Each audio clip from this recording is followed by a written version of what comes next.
Welcome to US Briefing. Joe Biden repeats same story almost word for word just minutes apart as age concerns grow. Telegraph. US President Joe Biden has raised concerns about his age after repeating the same anecdote twice during a speech. In a campaign reception in Manhattan, Biden mentioned the 2017 Charlottesville riots on two separate occasions. During the speech, Biden also referred to his age, acknowledging that many people are focused on it. A recent poll found that 73% of Americans, including two-thirds of Democrats, believe Biden is too old to run for president again in the next election. Two teens held in fatal bicyclist hit-and-run video case appear in adult court in Las Vegas. The Toronto Star. Two teenagers have been charged with murder and attempted murder after they allegedly crashed a stolen vehicle into a cyclist in Las Vegas. The 18 and 16-year-olds were responsible for at least 3 hit-and-run incidents on August 14, with the video of the fatal collision widely shared online. Prosecutors will seek to try the two cases together, and the teenagers, who cannot face the death penalty, will be held without bail. Oil set for weekly loss as Hawkish Fed overshadows tight market. Bloomberg. Oil is on track for its first weekly loss in 4 due to concerns over a further rise in U.S. interest rates. The Federal Reserve's announcement has dampened appetite for risk assets and overshadowed the physical tightness in the crude market. Although there are signs of tightness in the physical market, such as Russia imposing a temporary ban on diesel and gasoline exports, and U.S. crude stockpiles declining, the overall sentiment has been negative. Crude has rallied this quarter due to Saudi Arabia and Russia extending their production cuts, and an improved outlook for demand. However, the recent announcement by the Federal Reserve has dimmed the allure of commodities. Biden says U.S. Congress has no option but to arm Ukraine. Deutsche Welle. U.S. President Joe Biden has urged Congress to pass a $24 billion aid package for Ukraine and warned that there is no alternative to providing military assistance to the country in its fight against invading Russian forces. Speaking alongside Ukrainian President Volodymyr Zelensky at the White House, Biden praised the brave people of Ukraine and said the American people were determined to ensure the world stands with them. The U.S. has approved a fresh tranche of security aid, including air defense missiles and anti-tank weapons. However, the visit comes amid concerns that support for Ukraine from its allies is waning, particularly among some Republicans.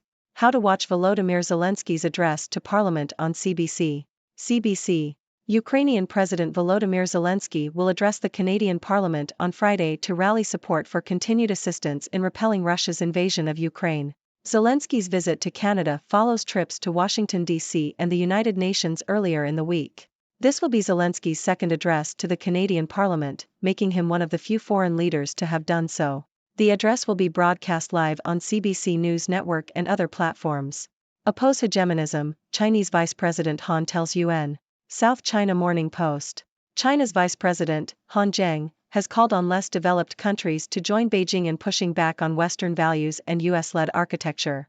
Speaking at the UN General Assembly, he criticized the US and Western countries without naming them, stating that China opposes hegemonism, power politics, unilateralism, and Cold War mentality. Han also called on the international community to resist illegal and unilateral sanctions and to oppose the politicization of human rights and democracy.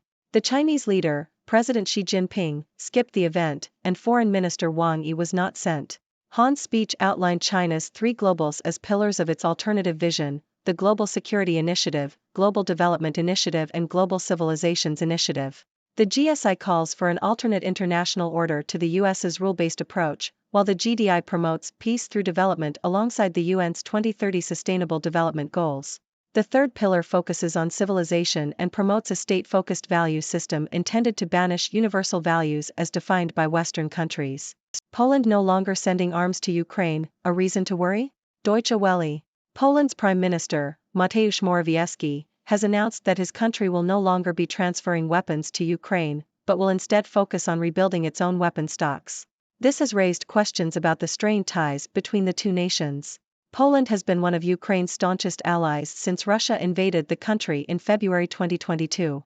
Poland has delivered military, financial, and humanitarian aid worth around €4.27 billion, $4.54 billion, to Ukraine. It has also played a pivotal role in lobbying other EU and NATO members to send more weapons to Ukraine. However, relations between the two allies have soured recently after Poland imposed a ban on Ukrainian grain imports. This has led to tensions between the two countries. Despite these differences, Ukraine and Poland are working towards an agreement that takes both countries' interests into account.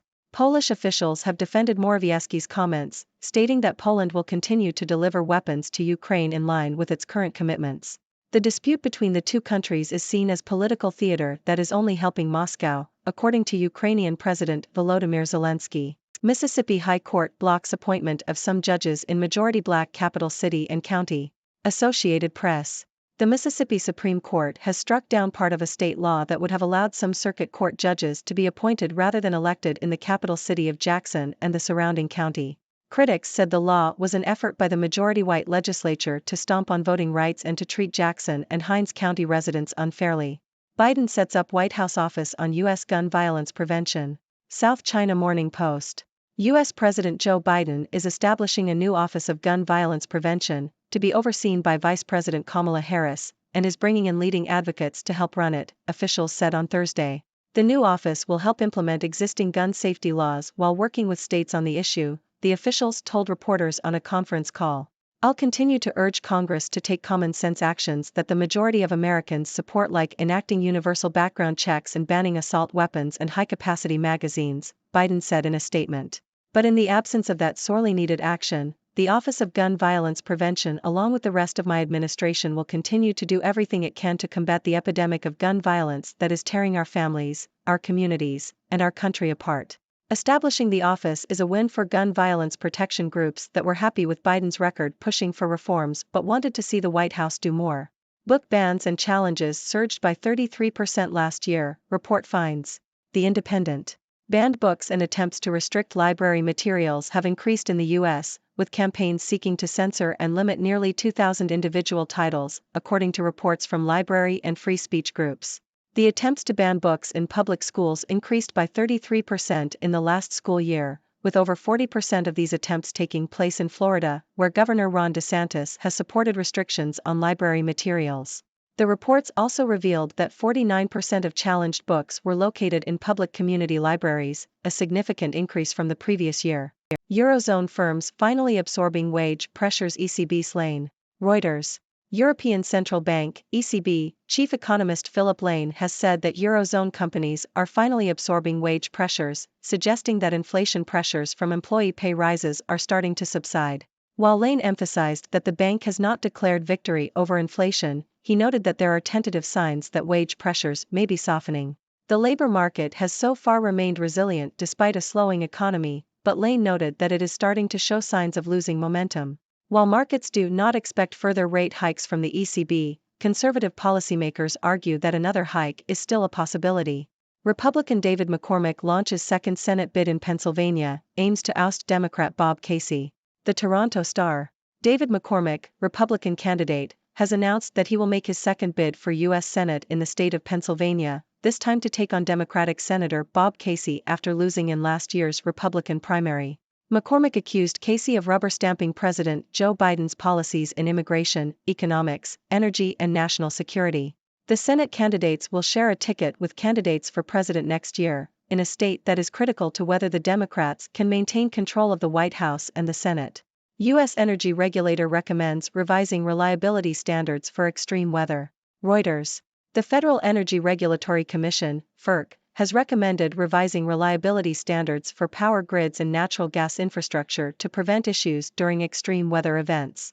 The recommendations come as part of findings from a report on Winter Storm Elliott in 2022, which brought subfreezing temperatures and extreme weather alerts to two-thirds of the United States and caused unplanned electricity generation supply losses.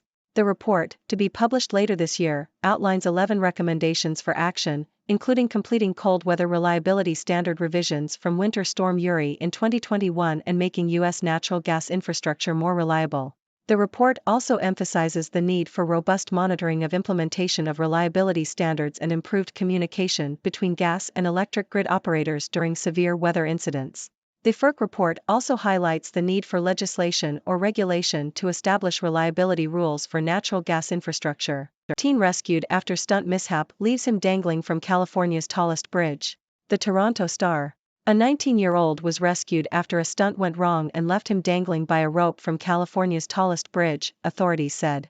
The teen and a 17-year-old friend were shooting a video of him swinging from the steel span when his equipment failed and he became stuck about 30 feet from the catwalk.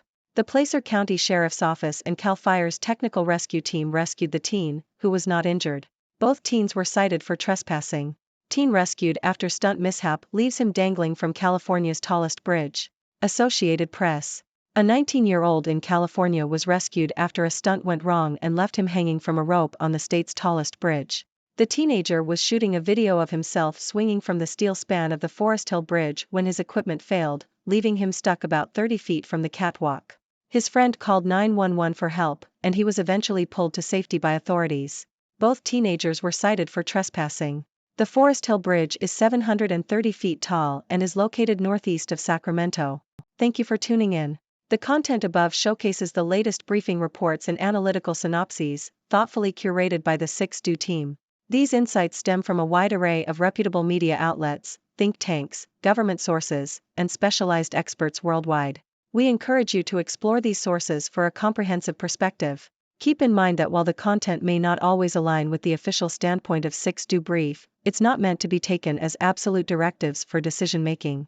Comprising seasoned media professionals, learned scholars, and accomplished scientists, the 6Do team embodies a trailblazing, fully independent media entity. To customize 6Do Brief to meet your professional needs, you have the option to subscribe to a diverse array of briefings on our website, 6dobrief.com. Regardless of your location, you can conveniently receive 6Do Brief via email.